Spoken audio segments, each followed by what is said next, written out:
Hawak na ng Philippine Navy ang iniinalang rocket debris ng China na na-recover ng Western Naval Command sa karagatang sakop ng Batarasa sa Puerto Princesa City sa Palawan.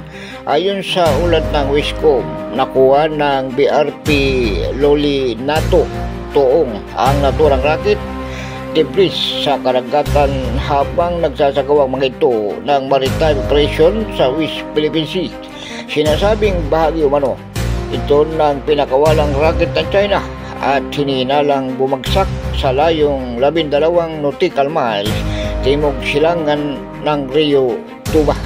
Nabatid na sa Puerto Princesa, isa sa ilalim sa documentation assessment at disposition ang nakuhang debris. Ako si Edwin Moreno para sa DWRB 103.9 News FM. Ikaw ang una.